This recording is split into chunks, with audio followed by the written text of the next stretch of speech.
A paz do Senhor, meus queridos irmãos, bem-vindos aos nossos alunos para o estudo de mais uma das nossas lições, a nossa terceira aula deste quarto trimestre do ano de 2015. Estudaremos a lição de número 3. Lição de número 3, o título da nossa lição: E Deus os criou homem e mulher.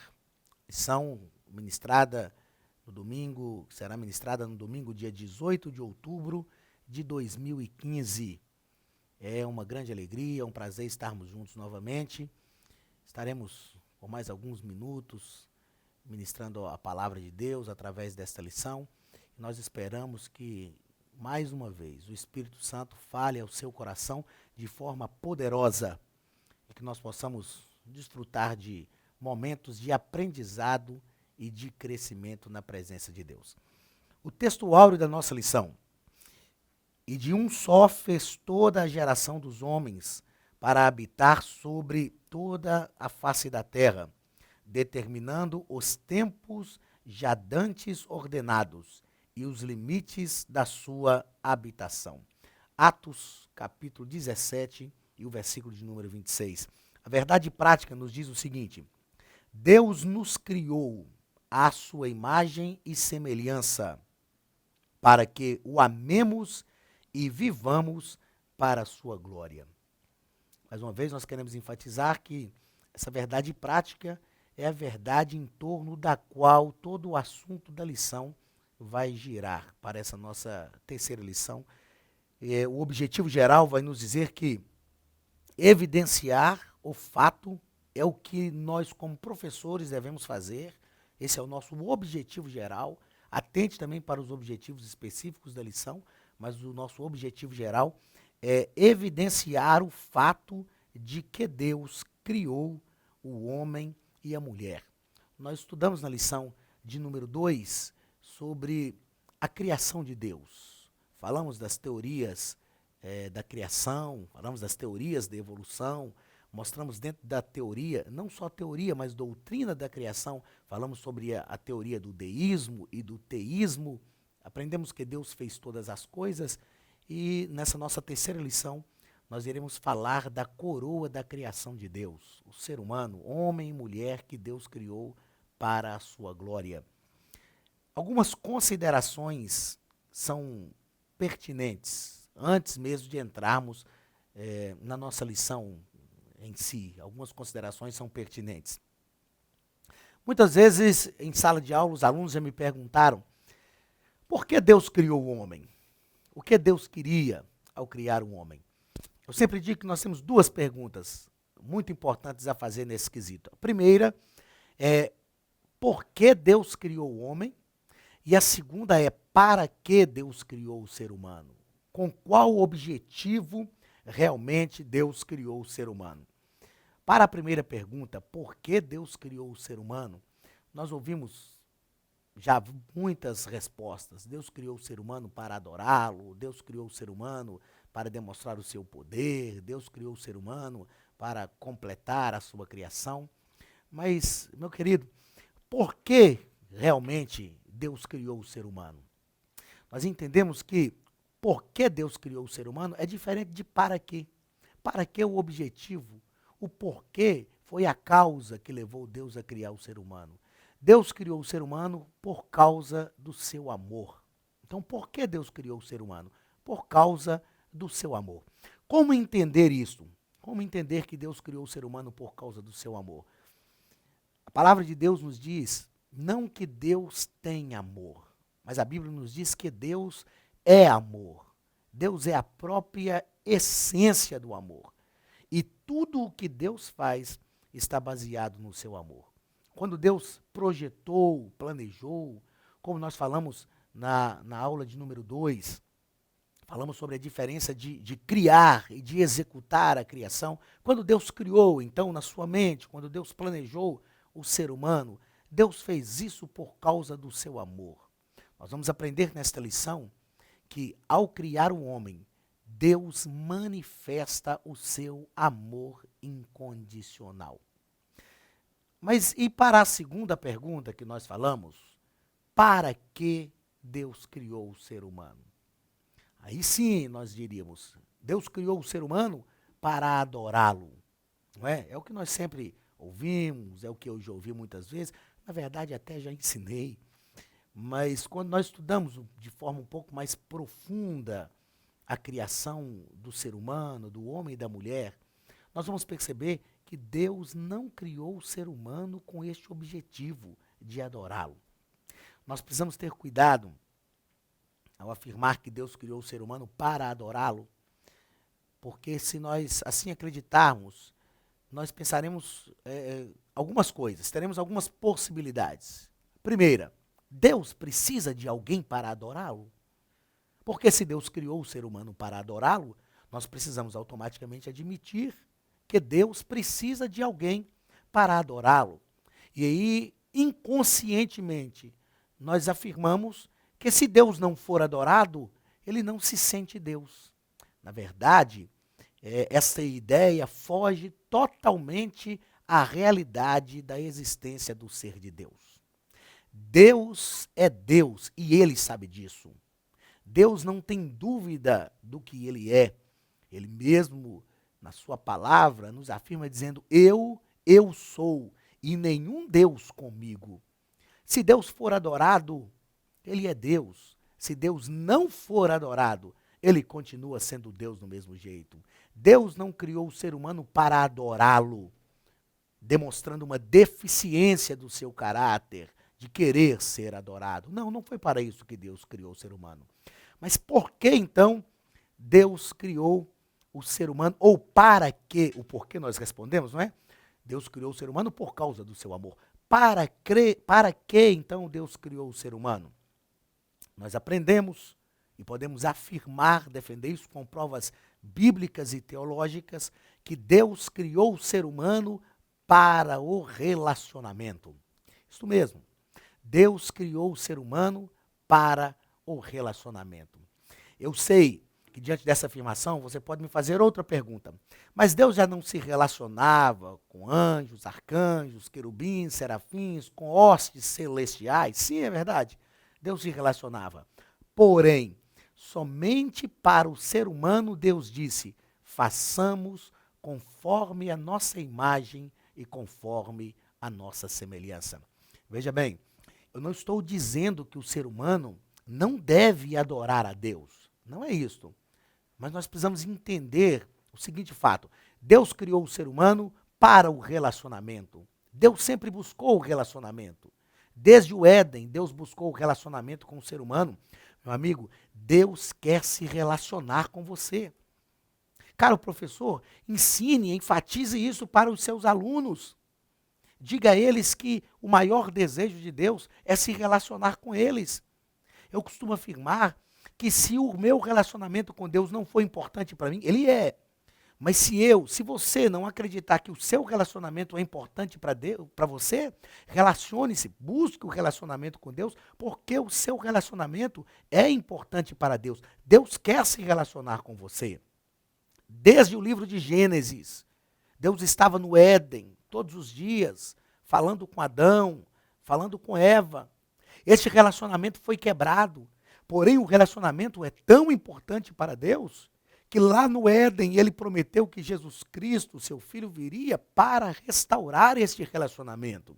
Jesus veio, restaurou esse relacionamento, trouxe o homem de volta para o Pai. Daí vem a palavra religião, religarem, trazer o homem de volta, religar o homem a Deus. Deus trouxe de volta este relacionamento. E este relacionamento é tão profundo na Bíblia que Jesus disse aos seus discípulos, eu virei, mas eu voltarei. Na verdade, Jesus disse aos seus discípulos, disse para os seus discípulos o seguinte, olha, na casa de meu pai há muitas moradas. Se não fosse assim, eu vos teria dito, vou preparar-vos lugar. E Jesus Cristo disse o seguinte, e quando eu for e vos preparar lugar, virei outra vez e vos levarei para mim mesmo, para que onde eu estiver, estejais vós também. O que é isto, senão relacionamento? Deus criou você para se relacionar. Deus proporcionou todas as condições necessárias e favoráveis para este relacionamento. Procure relacionar-se com Deus, procure desenvolver a sua comunhão, a sua intimidade com Deus, porque Deus te criou para o relacionamento. Por que Deus criou o homem? Por causa do seu amor. Para que Deus criou o homem?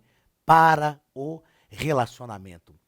Algumas outras considerações são pertinentes nós fazemos antes mesmo de falarmos dessa nossa lição, de ministrarmos essa nossa lição, e Deus os criou, homem e mulher. Uma outra consideração que eu acredito ser pertinente fazer, vem em termos de perguntas.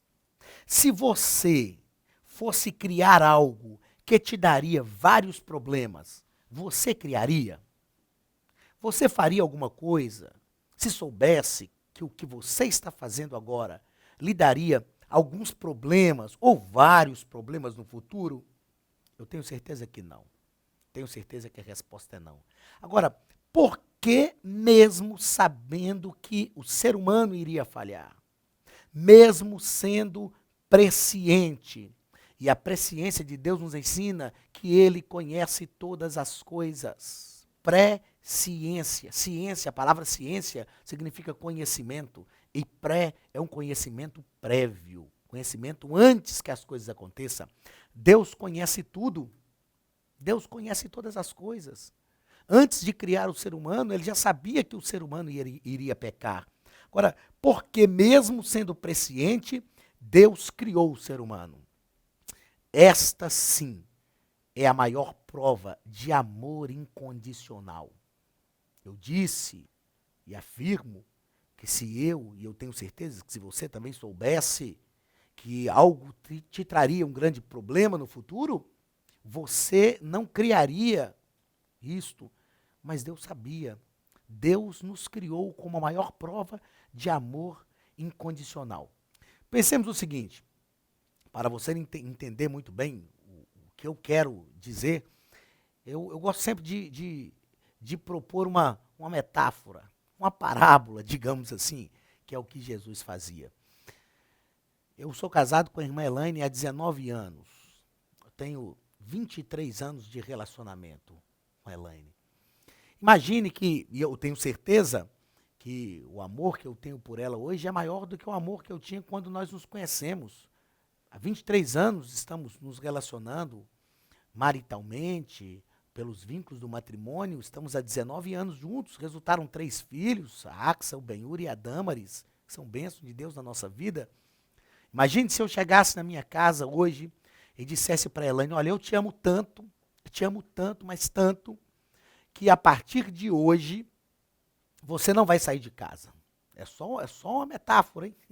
A partir de hoje você vai viver em prisão domiciliar, porque eu tenho medo que você saia de casa e encontre alguém mais bonito do que eu. Talvez vai ser difícil, né? Encontre alguém mais bonito do que eu e se apaixone por esta pessoa, estrague o nosso amor. As minhas razões para isto são razões lógicas. O que eu quero, a minha intenção, o meu objetivo é preservar o amor. Entretanto, isso não é amor. O amor não escraviza. Para sabermos o que é amor, é só lermos a palavra de Deus quando nos diz que o amor é paciente, é benigno, o amor tudo crê, tudo suporta, tudo sofre, não se ufana, não se ensoberbece, não arde em ciúmes. O amor tudo crê, tudo padece. Isso não é amor. Manter alguém em prisão domiciliar, com a desculpa de preservar o amor, isso não é amor. O nosso amor é sempre condicionado. O nosso amor está sempre ligado a alguma coisa. Nós amamos alguém porque vemos em alguém alguma coisa que desperta em nós algum interesse. O amor de Deus não. O amor de Deus é incondicional. Deus criou o ser humano como a maior prova do seu amor incondicional. Ao criar o ser humano, Deus sabia que ele iria falhar. E eu imagino, humanamente falando, eu fico pensando no que se passava na mente de Deus ao criar o ser humano. Quem sabe, ao criar Adão, formar Eva, Deus pensava na sua mente: eu sei que você vai falhar, eu sei que você vai pecar, mas eu já vou providenciar uma remissão para o seu pecado antes que você falhe, e vou te criar como a maior prova do meu amor incondicional. Eu aprendo com isso, meu querido, que Deus nos ama do jeito que nós somos. Deus nos ama com todas as nossas falhas, com todas as nossas dificuldades, com todos os nossos problemas. Ele nos ama a si mesmo. Nós devemos reconhecer este amor, devemos reconhecer essa sua misericórdia e bondade para conosco e responder positivamente a este amor, o amando também. Deus sabia que o ser humano ia pecar e ainda assim Deus o criou. Continuemos nessas nossas considerações antes mesmo do assunto da nossa lição. Deus então criou o ser humano por causa do seu amor. Deus criou o ser humano para o relacionamento. Deus já se relacionava, mas Deus queria se relacionar com alguém que tivesse a sua própria imagem e a sua semelhança, e a nenhum outro ser Deus disse isso. É tão interessante quando nós pensamos nesse fator de Deus se relacionando com o ser humano, porque nós entendemos e aprendemos que o ser humano tem sensibilidade. O ser humano consegue perceber Deus como nenhum outro ser criado. O ser humano consegue conversar com Deus como ninguém. Quer ver 2 exemplos bíblicos? Moisés, em Êxodo capítulo 32 e capítulo 33, quando Deus disse que ia matar o povo, Moisés disse: o Senhor perdoa este povo. E ele diz: olha, se o Senhor matar este povo, olha, Moisés se coloca como um conselheiro de Deus. Deus, ele se dá esse direito de ouvir o ser humano, de deixar o ser humano falar com ele de forma que ele entenda e que o ser humano possa compreendê-lo também. Moisés disse a Deus: se o Senhor matar este povo aqui no deserto, o que os egípcios vão dizer? Que o Senhor tirou este povo lá do Egito para matá-los no deserto. Lembra-te da tua promessa, como se Deus tivesse esquecido. Lembra-te da promessa que o Senhor fez a Abraão, a Isaac e a Jacó. Meu querido, Deus tem prazer quando nós o lembramos daquilo que Ele prometeu. Não que Ele esqueça, mas quando nós o lembramos daquilo que Ele prometeu, mencionamos para Ele aquilo que Ele prometeu, Ele tem a convicção que nós estamos guardando a sua palavra. Moisés, então, nesta situação, ele diz para o Senhor: olha, ou o Senhor perdoa este povo, ou risca o meu nome do seu livro. Se eu estivesse lá, eu diria: Moisés, você enlouqueceu falando com Deus dessa forma? Mas Deus ouviu e atendeu o pedido de Moisés, porque Moisés é a imagem e semelhança de Deus e sente o que Deus sente. Querem ver outro que fez isso também? O amigo de Deus, Abraão. Quando Deus disse que iria destruir Sodoma e Gomorra, Abraão negociou com Deus. Entenda esse negociar, não nessa linguagem humana, mas Abraão, ele negocia com Deus. Ele disse: se tiverem 50 justos, se tiverem 40, 30, 20, se tiverem 10 justos, o Senhor vai destruir a cidade a si mesmo. E Deus se propôs a esta negociação com Abraão, porque Abraão é a imagem e semelhança de Deus. E Deus tem prazer em se relacionar com a sua imagem e com a sua semelhança. Deus nos criou para o relacionamento. O que precisamos compreender, entretanto, é que este relacionamento vai gerar o conhecimento de Deus. Quanto mais eu me relaciono com Deus, mais eu o conheço, mais eu me aproximo dele, mais próximo dele eu estou. E quanto mais eu conheço a Deus, mais eu sou levado a adorá-lo. O que é adorar a Deus? Adorar é engrandecer ao Senhor por aquilo que Ele é diferente de louvar. Louvar é engrandecer ao Senhor por aquilo que Ele faz. O salmista nos diz: louvai ao Senhor pelos seus atos poderosos. Mas o salmista também nos convida dizendo: adorai ao Senhor na beleza da sua santidade. Adorar é engrandecer ao Senhor por aquilo que Ele é. Como eu poderei engrandecer ao Senhor pelo aquilo que Ele é, se eu não o conheço? Sabe por que é importante conhecermos a Deus? Porque quanto mais conhecemos a Deus, mais condições temos de adorá-lo.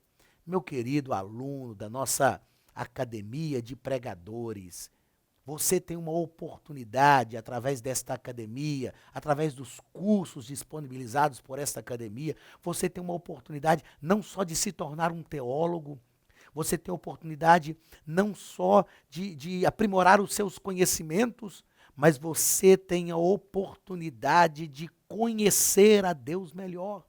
Porque a teologia é um estudo humano de Deus, porque Deus se revela para seres humanos. Então, quanto mais eu procuro conhecer a Deus, mais Deus vai se revelar. É possível conhecer a Deus de forma humana, porque somos seres humanos e só podemos pensar Deus de forma humana. Então, quanto mais eu procuro conhecer a Deus, mais Deus vai se revelar. E quanto mais Deus se revelar a mim, melhor adorador de Deus eu serei. Quer ver o que nos diz? Quer ver o que nos diz a palavra de Deus? O maior teólogo da Bíblia, Paulo, na sua carta aos Romanos, no capítulo 11, a partir do versículo 33, Paulo nos diz assim: ó profundidade da riqueza, tanto da sabedoria como do conhecimento de Deus. Quão insondáveis são os seus juízos e quão inescrutáveis os seus caminhos. Quem, pois, conheceu a mente do Senhor? Ou quem foi o seu conselheiro? Ou quem primeiro deu a ele para que ele venha a ser restituído? Porque dele, por meio dele e para ele são todas as coisas. A ele, pois, a glória eternamente. Amém. Meu querido, o apóstolo Paulo, como eu disse, o maior teólogo da Bíblia, escrevendo a carta aos Romanos, o livro mais difícil da Bíblia de ser interpretado. O que Paulo me ensina aqui, o que Paulo está nos mostrando, que ele foi pesquisando de Deus tudo aquilo que ele podia conhecer, humanamente falando, e chega um momento que Paulo se rende. A teologia nos proporciona isto. Você, que é o nosso aluno aqui da Academia de Pregadores, você chegará neste ambiente, neste momento, onde você será levado diretamente ao sobrenatural de Deus, aos mistérios de Deus.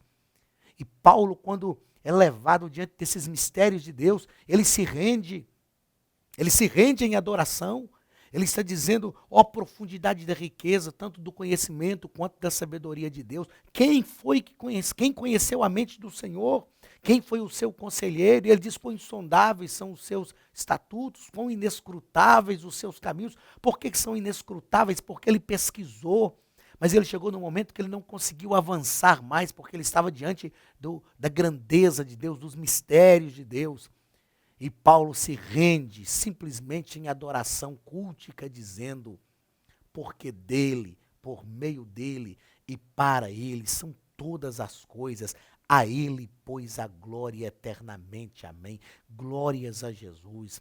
Você, nosso querido aluno da Academia de Pregadores, você, além de se tornar um teólogo melhor, além de se tornar uma pessoa melhor, você com toda certeza se tornará também um adorador melhor de Deus, porque Deus te criou para o relacionamento, e através deste relacionamento você vai conhecer a Deus, e através do conhecimento de Deus que você adquirir, você se tornará um adorador. O ser humano precisa adorar a Deus, com toda certeza, mas nós adoramos a Deus quando nós passamos a conhecê-lo melhor. Muito bem. O primeiro ponto da nossa lição vai nos dizer que o homem foi criado por Deus. O ser humano foi criado por Deus. É o primeiro ponto dessa nossa terceira lição. A palavra homem vem de humus, ou seja, aquele que vem da terra. Deus criou o homem do pó da terra. Quando nós estudamos hermenêutica, nós aprendemos que, é lógico, que não é hermenêutica judaica, mas numa hermenêutica ocidental, a nossa hermenêutica, quando a Bíblia diz que Deus criou o ser humano, a ideia que nós temos é que Deus arregaçou as suas mangas e Deus realmente pôs a mão na massa. Deus manipulou o pó da terra. Nós falamos na lição de número 2 do verbo bereshit, que é criar. Bereshit bara Elohim. No princípio criou Deus. Deus criou do nada. Falamos também que no livro de Gênesis, no capítulo 1 de Gênesis, tem outro verbo para criar, que é yassar. Yassar é criar a partir daquilo que já existe. Quando a Bíblia nos diz que Deus criou o ser humano, Deus criou através do yassar, a partir daquilo que existe. Por que Deus criou o homem do pó da terra? Porque o homem é o humus, aquele que veio da terra. Deus estava ligando o ser humano a toda essa criação. Às vezes, nós podemos pensar que, ao ligar o ser humano a essa criação, Deus estava sujeitando o ser humano à terra. Não. Deus, ao criar o homem do pó da terra, ele não estava tão somente sujeitando o ser humano à terra. Deus estava, na verdade, autenticando o domínio que ele daria ao ser humano. Se alguém, algum dia, é lógico que eu digo isso tão somente de forma metafórica e pedagógica, para a gente compreender melhor o aprendizado. Se alguém um dia perguntasse a Deus, por que o Senhor deu a Adão o domínio sobre a terra? Deus diria, porque Adão veio da terra, e aquele que vem da terra tem o poder para sujeitá-la, tem condições para dominá-la. Deus nos criou do pó da terra. O primeiro parágrafo deste primeiro ponto, o nosso comentarista vai tratar sobre a matéria-prima do homem. E vai nos mostrar que o homem foi feito da terra à imagem e semelhança de Deus. Eu vejo uma coisa magnífica quando Deus cria o ser humano do pó da terra. Deus criou o ser humano daquilo que é o mais comum na terra. O pó da terra, que se encontra em qualquer lugar. O ser humano, desta forma, tem uma simplicidade. Simplicidade. Fale disso para os seus alunos. Mostre para eles que não adianta sermos arrogantes, não adianta tentarmos tripudiar sobre o nosso semelhante. Quantas pessoas que pensam que são melhores do que as outras? Meu amigo, todos nós fomos criados do pó da terra. Deus nos criou de forma simples, daquilo que é mais comum em toda a extensão da terra. Deus nos criou do pó da terra, porém, além desta simplicidade, Deus nos deu algo extremamente precioso. Ele criou o ser humano do pó da terra, algo simples, comum, mas Deus dotou o ser humano da sua imagem e semelhança. Veja se isso não é um paradoxo. Que paradoxo glorioso, na verdade, Deus colocou na raça humana. Somos simples, porém preciosos. Paulo nos disse que Deus criou vasos de barro. E ele disse que nós somos como vasos de barro, porém temos um tesouro muito precioso em nós. Deus criou o ser humano do pó da terra, algo muito simples, mas colocou o que nós temos de mais precioso, a imagem e semelhança de Deus. Que paradoxo glorioso o Senhor colocou em nossa humanidade. O homem criado como pó da terra,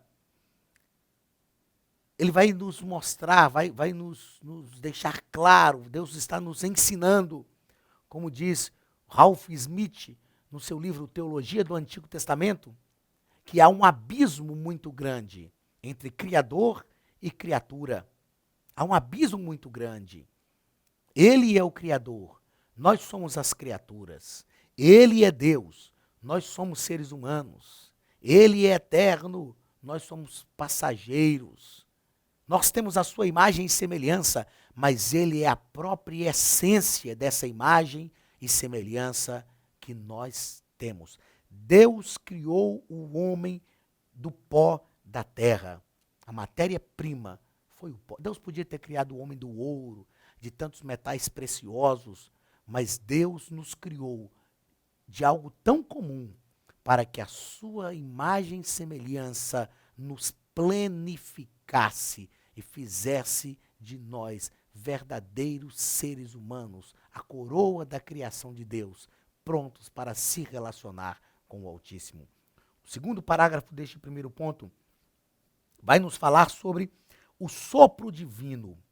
O sopro divino. Deus criou o homem do pó da terra e assoprou nas narinas do ser humano o fôlego de vida. e ele se tornou alma vivente.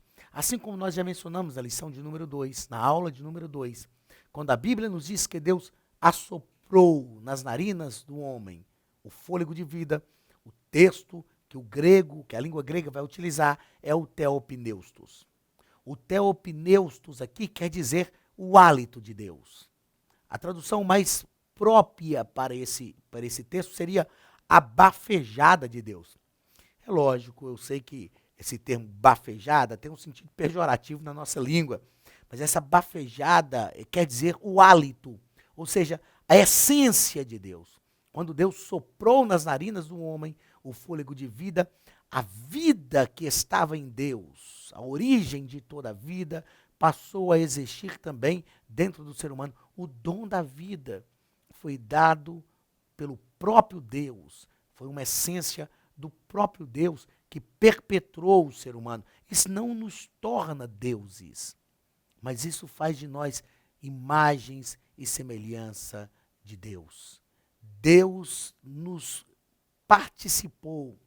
Ao soprar nas narinas do homem o fôlego de vida, Deus compartilhou com o ser humano os seus próprios atributos, que nós chamamos de atributos comunicáveis de Deus.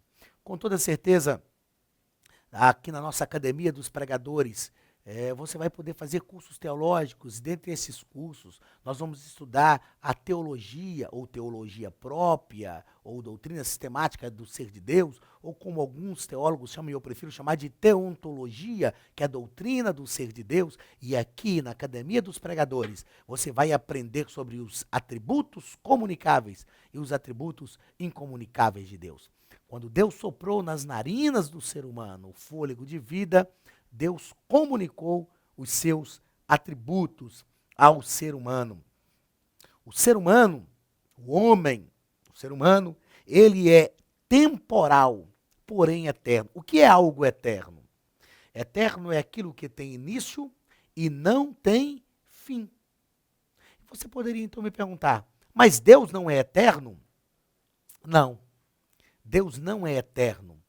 O termo que nós usamos para Deus é que Deus é mais do que eterno, ou seja, Deus é ab a eterno. O que é um ser ab a eterno? Ab a eterno quer dizer desde o princípio, desde sempre, desde a eternidade. O homem é eterno porque ele teve início e não tem fim. Nós diríamos que Deus é eterno tanto para o futuro quanto para o passado. Deus existe antes da eternidade.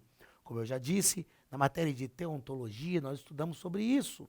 Deus existe antes da eternidade. Isaías, ao nos falar do próprio Cristo, o Messias, o Filho de Deus, o Deus encarnado, ele diz, porque um menino nos nasceu, e um filho se nos deu, e o principado está sobre os seus ombros, e o seu nome será Maravilhoso Conselheiro, Deus Forte, Pai da Eternidade e Príncipe da Paz. Grife, Pai da Eternidade. Isaías capítulo 9 vai nos dizer isso. Ele é o Pai da Eternidade. Antes que a eternidade existisse, o nosso Deus já existia. Que coisa linda, que coisa maravilhosa é quando nós entendemos que o Deus que nós servimos é um Deus que criou a eternidade. Nada existe antes dele. Ele é o Deus que existe por si mesmo. Deus é ab-eterno. O ser humano, além de ser um ser temporal, é um ser eterno. O ser humano também é um ser imortal. Deus nos criou para a imortalidade. Eu sei que devido ao pecado, por causa do pecado no mundo, a morte chegou até nós. A morte, entretanto, ela vai tirar a nossa vida física. E eu sempre digo que a morte, após o pecado, foi pura e simplesmente um ato de misericórdia de Deus. A misericórdia de Deus. Porque o pecado veio e passou a degradar o nosso corpo físico, a corromper o nosso corpo físico, doenças, enfermidades, cansaços, problemas vieram sobre nós. E se nós vivêssemos eternamente nesta condição, como conseguiríamos suportar? Então Deus nos permitiu passar pela morte. A morte, porém, não assusta os salvos. Jesus já venceu a morte por nós. A Bíblia nos diz, no capítulo 9 ainda de Isaías, que para aqueles que habitavam na região da sombra da morte, a luz raiou. O próprio apóstolo Paulo, ele afirmou dizendo, para mim o viver é Cristo e o morrer é ganho. A morte, para aqueles que temem o Senhor, não nos causa mais pavor. Não nos causa mais pavor. É lógico que como seres humanos, falíveis, estando ainda nesta vida, a morte nos ameaça e ela pode ceifar a nossa vida, mas haverá o dia. O apóstolo Paulo nos fala disso na primeira carta aos Coríntios, no capítulo 15, ele diz que quando isto que é corruptível se revestir da incorruptibilidade, e isto que é mortal se revestir da imortalidade, então se cumprirá o que está escrito, tragada foi a morte pela vitória. Onde está, ó morte, a tua vitória? Onde está, ó inferno, o teu aguilhão? Naquele dia, quando os nossos corpos forem transformados e nós estivermos ao lado de Cristo, a morte será plenamente vencida por nós, porque Jesus Cristo já venceu na cruz. Aleluia! O ser humano é eterno. A vida não é só isto aqui. Existe uma teoria herética chamada de teoria da aniquilação total, que nos ensina que a vida é só esta aqui, que acabou esta vida, não existe céu, não existe inferno, tudo que nós precisamos viver é o que nós já vivemos aqui. Esta teoria é errada, é equivocada, porque nós sabemos, a Bíblia nos afirma que após a morte segue-se o juízo. Há uma vida após a nossa vida. E nós esperamos que você, nosso querido aluno aqui da Academia de Pregadores, você, nosso amado professor de escola dominical, mostre aos seus alunos a importância de ser salvo em Cristo Jesus para nos vermos livres do poder, livres do domínio da morte. A morte pode ceifar a nossa vida, mas quando isto acontecer, nós estaremos ao lado de Cristo para a vida eterna, para sempre ao lado do Senhor. O ser humano é um ser imortal. O quarto parágrafo, o nosso comentarista vai nos falar sobre a missão do homem. A missão do homem. Nós já aprendemos aqui que Deus disse a Adão que ele deveria dominar. Ele deveria dominar. Deus disse, governe a terra, cultive o solo, domine. Uma das coisas mais magníficas que eu vejo em Deus é esta facilidade que Deus tem de compartilhar a sua autoridade. Quantas pessoas que têm medo de compartilhar a autoridade, pensando que vão perder a autoridade? Quantas pessoas, mesmo na escola dominical, que tem medo de colocar alguém para lecionar um ponto da lição e a classe gostar mais daquele aluno, gostar mais daquela pessoa? Isso faz parte da nossa humanidade, nós precisamos vencer isso, pedir a graça de Deus para nós vencermos, porque no reino de Deus, na obra de Deus, há lugar também para todo mundo. As pessoas às vezes têm medo que alguém tome o seu lugar. E deixa eu te afirmar uma coisa, meu querido. Se você assumiu este lugar onde você está, porque Deus te colocou, ninguém vai te tirar daí. Ninguém vai te tirar. Eu aprendi uma coisa na minha vida ministerial, que onde a mão de Deus nos coloca, ninguém nos tira. Mas onde a mão do homem nos coloca, a mão do homem também nos tira. Deus não é assim. Deus compartilhou com Adão a sua autoridade. O que Deus está fazendo, eu quero te exemplificar, mais uma vez, através de uma metáfora. Suponhamos que eu lhe desse a chave da minha casa e dissesse, olha, essa casa é minha, eu a adquiri, eu a comprei com o suor do meu rosto, mas a partir de hoje a chave está nas suas mãos. Domine sobre a minha casa, domine sobre ela, fique à vontade. Deus está dando domínio para Adão. O que Adão precisava entender é o dilema entre governo e autoridade. Nem sempre quem governa tem toda a autoridade, ou tem todo o poder, porque a autoridade é sempre delegada. Deus delegou a Adão autoridade para governar, mas ele tinha que governar pelos parâmetros de Deus. Ele tinha que governar obedecendo à vontade de Deus. Ele tinha que governar estando em comunhão com Deus. A prova disso é que quando ele perde a comunhão, automaticamente ele perde o governo, porque ele perde a autoridade. Não se engane. Se nós perdermos a nossa comunhão com Deus, nós perderemos também a nossa autoridade. Foi o que aconteceu com Adão, e nós vamos estudar na próxima lição sobre o pecado, sobre a queda de Adão. Ele perdeu a autoridade porque perdeu a comunhão. Enquanto temos comunhão com Deus, nós desfrutamos da autoridade que Ele nos deu. Quem tem governo exerce autoridade, mas não tem poder, pois neste caso o poder é delegado e não próprio de quem executa. O poder para governar, Adão governava, Adão tinha autoridade, mas o poder sobre o qual ele estava era fornecido pelo próprio Deus.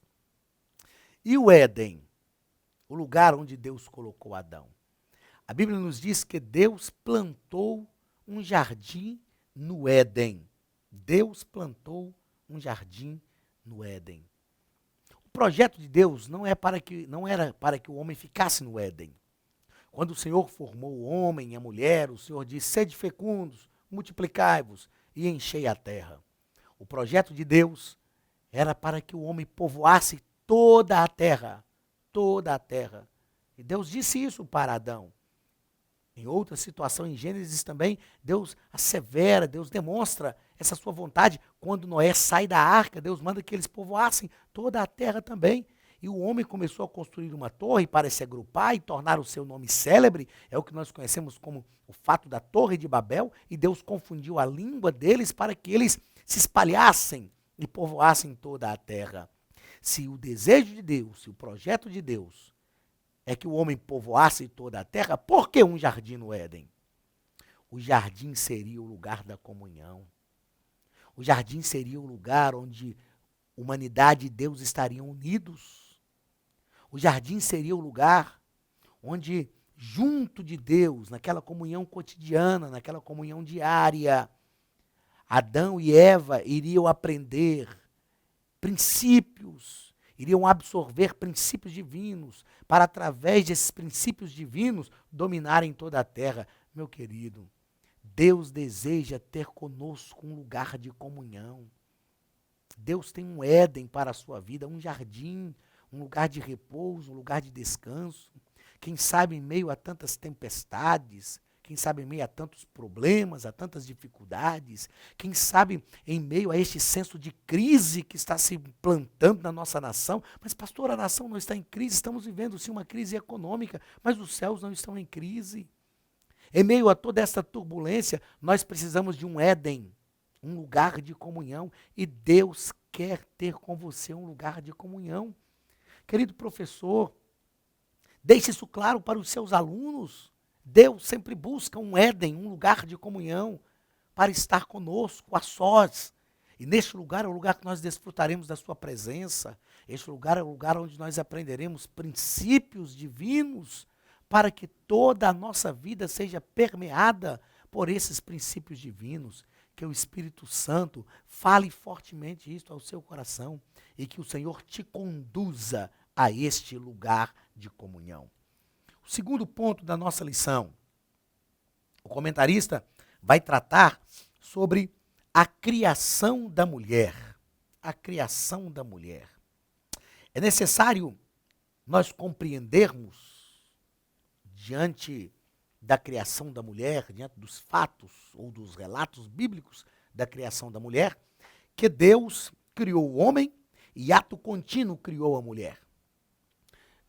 Gênesis capítulo 1, versículo 27, vai nos dizer, aliás, versículo 26, diz o seguinte, a partir do versículo de número 26, e disse Deus, façamos o homem à nossa imagem, conforme a nossa semelhança, e domine sobre os peixes do mar, sobre as aves dos céus, sobre o gado, sobre toda a terra e sobre todo réptil que se move sobre a terra.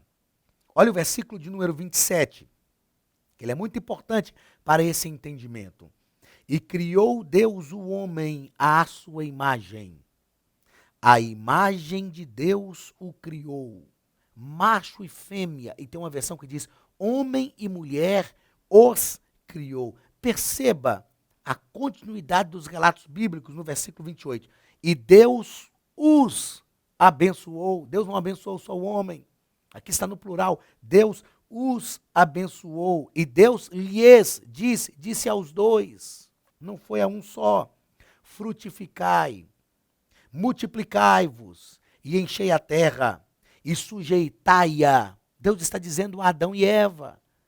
Não era tão somente Adão que queria sujeitar a terra. Homem e mulher estavam unidos. A humanidade estava plena agora. Na criação de homem e mulher, a humanidade, o projeto de Deus para a humanidade é pleno.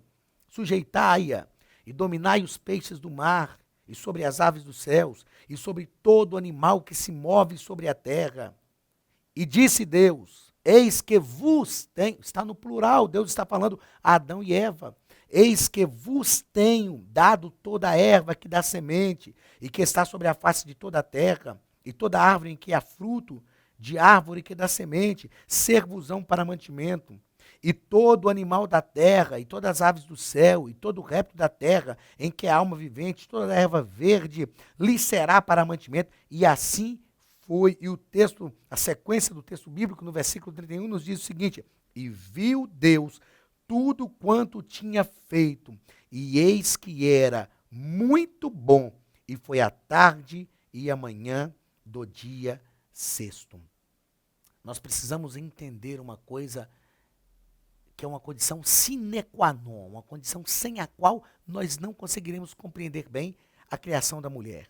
A maneira que o texto bíblico se apresenta está impregnado do princípio da acomodação divina. Ouça isso, princípio da acomodação divina.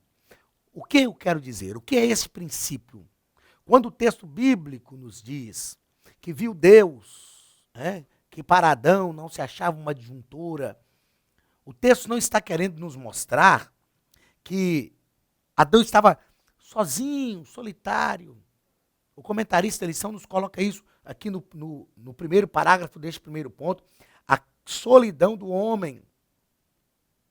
Não quer dizer que Adão ficou ali talvez um mês, uma semana, não sei. No capítulo 1 de Gênesis, o escritor está deixando claro que Deus cria o ser humano e ato contínuo cria a mulher. Porque o texto bíblico nos afirma, nos assevera, e criou Deus o homem. A imagem de Deus o criou, homem e mulher, os criou. Pronto, homem e mulher estavam feitos. No capítulo 2 de Gênesis, o escritor vai descrever como Deus criou o homem e como Deus criou a mulher. Lembra que nós falamos na aula passada, na aula de número 2, sobre a literalidade do livro de Gênesis, e falamos de algumas características da literatura judaica? Pois é, vejamos o seguinte. Quando Deus disse que Adão não deveria ficar só, Deus não está dizendo isso simplesmente porque ele esqueceu de fazer. Quando nós acreditamos que Deus criou Adão e ele viu que cada um tinha o seu parceiro, a sua parceira, mas ele não tinha, parece que nós estamos afirmando inconscientemente que Deus colocou Adão no Éden e de repente Deus diz, puxa vida, como eu poderia me esquecer? Eu não criei uma parceira para Adão. E então nós jogamos por terra a presciência de Deus. Deus já sabia que Adão ia precisar de uma adjuntora. Então essas características do texto bíblico são para enfatizar, nós chamamos isso de princípio da acomodação divina. Nós precisamos então atentar para esta presciência de Deus. O escritor está escrevendo para seres humanos. E para seres humanos, ele vai colocar algumas coisas de forma que os seres humanos vão entender. Quer um exemplo disso? Quando Deus trouxe a mulher para o homem, Deus formou Eva da costela de Adão e trouxe, a Bíblia diz que Deus levou, Deus trouxe, usa esse termo, Deus a levou a Adão A Bíblia diz que Adão fez um poema: esta agora é osso dos meus ossos, carne da minha carne, portanto, será chamada varoa, porque do varão foi tomado. E Adão, ele disse assim, portanto, o texto bíblico ali é uma continuidade da fala de Adão. Portanto, deixará o homem seu pai e sua mãe, e unir-se-á à sua mulher. Me responda uma coisa, por que que Adão disse deixará o homem seu pai e sua mãe? Quem era o pai e quem era a mãe de Adão para que ele os deixasse a fim de unir a sua mulher? Ah, mas a Bíblia então não é confiável? Nós precisamos entender, e aqui na Academia dos Pregadores, ao fazer os cursos teológicos, você vai estudar bibliologia. E na matéria de bibliologia nós aprendemos sobre o princípio da acomodação divina, a maneira que Deus se revela, a maneira que Deus fala. E quando nós aprendemos sobre esse princípio da acomodação divina, nós percebemos que a maneira como o autor escreve é tão somente para nos fazer compreender o que Deus estava fazendo, o que Deus queria dizer. Desta forma, meu querido, quando o escritor está escrevendo desta forma, desta maneira, deixará o homem, o pai e sua mãe, ele está nos dando um princípio divino. Mas se Adão estivesse realmente dizendo isto, ele estava dizendo a partir de quais princípios, já que ele não tinha pai e não tinha mãe. Aprenda isso num dos nossos cursos teológicos em bibliologia. Então Deus criou o homem e ato contínuo criou a mulher. O capítulo 2 de Gênesis o autor vai reservar um tempo para descrever a criação do homem e ele reserva também um tempo para descrever a criação da mulher. O nosso próximo tópico, a criação da mulher. Por que Deus fez a mulher, resolveu criar a mulher da costela de Adão e não do pó da terra? Deus poderia ter feito Eva também do pó da terra? Com toda certeza. Eu sempre dou uma dica aos meus alunos e eu quero deixá-la também a vocês, os nossos alunos aqui da Academia de Pregadores. Sempre que alguém te perguntar se Deus pode fazer alguma coisa, sempre afirme pode, porque Deus pode tudo. Não há impossíveis para Deus. Deus pode tudo. Agora, por que que Deus não fez Eva do pó da terra? Por que que Deus fez Eva da costela de Adão? Ao criar Eva da costela de Adão, Deus estava criando uma interdependência entre o homem e a mulher. Adão se tornou um homem completo com a criação da mulher. Porém, a mulher não pôde existir sem que Adão existisse primeiro. Nessa interdependência, Deus estava mostrando o seguinte: Eva jamais poderia apontar o dedo para Adão e dizer para ele, olha, ou aliás, Adão jamais podia apontar o dedo para Eva e dizer para ela, se eu não existisse, você também não existiria. A sua existência você a deve a mim, à minha costela.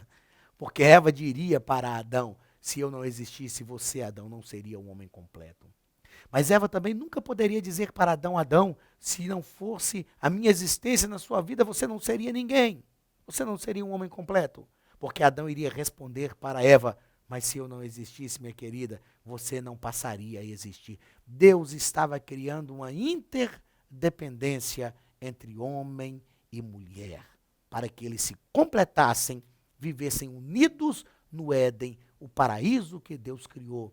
Nós aprendemos com isso, meu querido, que quando homem e mulher se completam, quando vivem unidos e harmonizados em um lar, por maiores que sejam os nossos problemas, dificuldades que a família encontra, o lar é o paraíso que Deus criou, porque o homem e mulher estão unidos e harmonizados.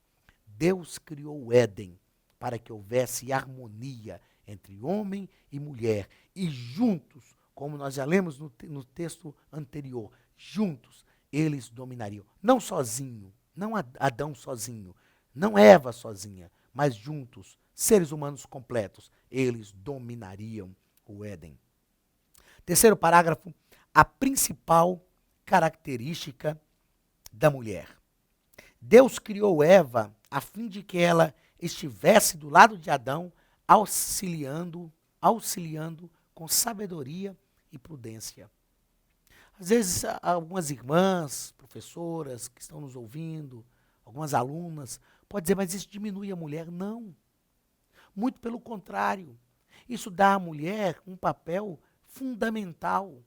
Porque sem a criação da mulher, se Eva não estivesse ao lado de Adão, Adão não teria uma auxiliadora, não teria uma ajudadora. Adão não seria feliz. Ele não conseguiria viver sozinho. Quando nós estudamos psicologicamente, a psicologia vai nos ensinar isso, a constituição psicológica da mulher, nós aprendemos algumas características da mulher. Permitam-me citar pelo menos 3 delas aqui. A sensibilidade. A mulher ela tem mais sensibilidade do que o homem. A mulher pensa primeiro com o coração e depois com a mente. A mulher consegue perceber as coisas melhor. A mulher consegue perceber as coisas melhor. Me chama a atenção que quando a nossa esposa, quando a minha esposa, quando ela fala o seguinte, olha, cuidado com aquele seu amigo. Eu já percebi na maneira que ele te olha, que ele não é muito o seu amigo. E aí nós, às vezes, criticamos, você está com ciúme agora até dos meus amigos, mas é só esperar o tempo passar, que nós vamos perceber que esse amigo talvez vai nos trair, vai fazer alguma coisa que vai nos decepcionar, porque a mulher ela tem essa sensibilidade, ela consegue perceber melhor as coisas. Deus adotou assim. É lógico, eu ministro para casais, palestras para casais, para famílias. Eu sempre digo que numa situação dessa, quando acontece um problema, aí a mulher aproveita para dizer, tá vendo, eu te falei, eu te avisei. Não faça isso. Ore por ele, o ajude. Minha irmã, você tem uma sensibilidade que Deus não dotou em nenhum homem. A mulher é dotada desta sensibilidade. A mulher é dotada também de percepção. É necessário que a mulher tenha essa percepção para a maternidade. Eu me lembro de uma situação que nós levamos o meu filho ao médico e quando chegou, a minha esposa disse para a médica, para a pediatra que atendeu, olha, ele está com sinusite. Ele já teve isso outras vezes. A percepção dela. E ela insistiu tanto que era sinusite, que quando a médica entrou assim na sala para lavar a mão, eu perguntei, brinquei com ela, qual que é o seu CRM? E a médica medicou o menino e falou que era uma virose. E ela insistiu tanto que era sinusite que ao final a médica disse, mãe, para tirar a sua dúvida, vamos pedir um raio-x da face, do seio da face da criança. E quando fez o raio-x e chegou com o resultado, que a médica colocou o resultado do raio-x diante da luz, ela disse, mãe, é sinusite. É lógico que naquela hora ela deu aquela olhadinha e aquele sorriso para mim, como que dizendo, tá vendo? Eu não preciso de CRM, mas eu sei o que os meus filhos têm. Isso é a percepção. Deus dotou a mulher dessa percepção. E Deus dotou a mulher de uma visão difusa. O que é esta visão difusa? A mulher consegue ver muita coisa ao mesmo tempo e fazer muita coisa ao mesmo tempo. A mulher é capaz de chegar no templo e ter uma visão de quase tudo ao mesmo tempo. Quantas vezes já não aconteceu da mulher, da gente falar, olha, você viu o vestido daquela irmã? Eu falei, minha filha, eu não vi nem a irmã, mas ela viu porque a visão dela é difusa. O homem faz uma coisa de cada vez, a mulher não. Faz várias coisas ao mesmo tempo e bem feito, porque são características que Deus dotou a mulher para que ela seja uma auxiliadora idônea. Deus dotou Eva dessas características para que ela pudesse realmente auxiliar, ajudar Adão. Pensando então nesta unidade que Deus está criando entre homem e mulher, Deus instituiu o casamento. Deus instituiu o casamento. E este é o último ponto da nossa lição. Deus instituiu o casamento. O casamento é instituído por Deus de forma monogâmica, heterossexual e indissolúvel. Indissolúvel. Primeiro, de forma monogâmica. Deus fez um homem para uma mulher. Permitam-me, mais uma vez, até em tom de brincadeira, algo que eu digo em palestras para casais. Eu digo sempre que é o seguinte, uma mulher ao nosso lado é como um exército. Ela nos defende, nos ajuda, ela está conosco, é a nossa auxiliadora, nos ajuda a nos manter. Uma mulher ao nosso lado é como um exército, mas 2 é uma guerra. O casamento é monogâmico. Alguns homens na Bíblia, Deus até tolerou a bigamia, em alguns casos, a poligamia. Deus até tolerou, mas nunca foi o desejo de Deus, nunca foi o projeto de Deus para o casamento. E todos os homens que casaram com mais de uma mulher na Bíblia tiveram problemas. Abraão, Davi, Salomão, quantos problemas? Jacó, quantos problemas tiveram? Eucana, que era marido de Ana e de Penina, quantos problemas familiares tiveram? No caso de Abraão, por se unir a Agar, gerou um problema que se perpetuou até os nossos dias. O casamento é monogâmico, meu querido. O casamento é heterossexual. Homem e mulher se completam. Homem e mulher se completam. Deus instituiu a família. Esses dias eu ouvi uma frase de um pastor amigo que muito me chamou a atenção. Nós sabemos que a palavra de Deus, ela condena o homossexualismo, não o homossexual. Nós não condenamos as pessoas, são pessoas que nós amamos, que têm uma alma. Isso não é discriminar. O que se confunde é que não concordar com o ato de alguém é discriminação. Não é. Não é. Nós jamais discriminamos essas pessoas. São pessoas que produzem para o crescimento da nação. São pessoas que estão na nossa sociedade, pessoas de bem, pessoas que trabalham. Mas nós precisamos entender que, biblicamente falando, e outros sim, a Constituição Federal, no artigo 5º, em um dos seus incisos, nos garante o livre direito de expressão religiosa e de acordo com o que nós cremos e que a palavra de Deus nos assevera e nos ensina, o casamento não é heterossexual. O casamento é heterossexual, não é homossexual. Não, de forma alguma. Homem e mulher se completam. Deus fez Adão e Eva. Eles se completam. E eu ouvi uma frase de um pastor amigo esses dias, o seguinte: algumas pessoas acreditam que têm os seus direitos, nesses movimentos que defendem essas classes, que eles lutem pelos seus direitos, mas sem destruir as instituições que são sólidas. A família é uma instituição sólida. Se alguém quer lutar por algum direito que acredita ter, que lute. Mas lute sem destruir uma instituição sólida que já está firmada pela ética e principalmente pela palavra de Deus.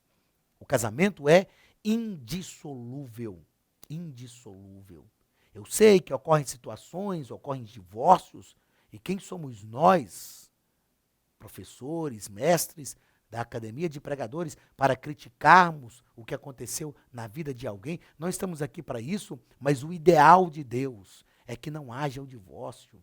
Ah, pastor, mas se houve então uma traição, uma infidelidade, que haja o perdão. Deus pode restaurar, Deus pode mudar a sua casa, Deus pode mudar a sua vida, Deus tem um projeto lindo para a sua família, Deus tem. Lute pela sua família, não abra mão da sua família, mas nós não vamos criticar aquilo que aconteceu ou deixou de acontecer. O importante é que você é especial para Deus. Você tem uma alma que é especial para Deus. Ele ama você. Se você passou por uma dificuldade, por algum problema, lute para construir uma vida de comunhão com Deus. Deus instituiu a família através da união de homem e mulher. Meu querido, chegamos mais uma vez ao final de mais uma aula, a nossa terceira lição, a nossa lição de número 3, com o título E Deus os criou, homem e mulher. No primeiro ponto nós tratamos sobre como o homem foi criado. No segundo ponto, tratamos sobre a criação da mulher. E no terceiro ponto, a instituição do casamento e a instituição da família. Que o Senhor te abençoe, que o Senhor te ajude, que essa palavra encontre guarida no seu coração e que você esteja sempre conosco. Mais uma vez, nós nos despedimos na paz do Senhor, agradecendo pela sua fidelidade. Traga outras pessoas, contribua para o crescimento de alguém, contribua para o aprendizado de alguém. A Academia dos Pregadores estará sempre à sua disposição para cursos, para treinamentos. Nós contamos com a sua parceria e com a sua fidelidade para que o reino de Deus cresça, para que o nome do Senhor Jesus seja glorificado e que você seja um instrumento ainda mais treinado e preparado por Deus para a glória do seu nome e crescimento do seu reino na terra. Que Deus te abençoe. Até a nossa quarta aula, em nome de Jesus. A paz do Senhor.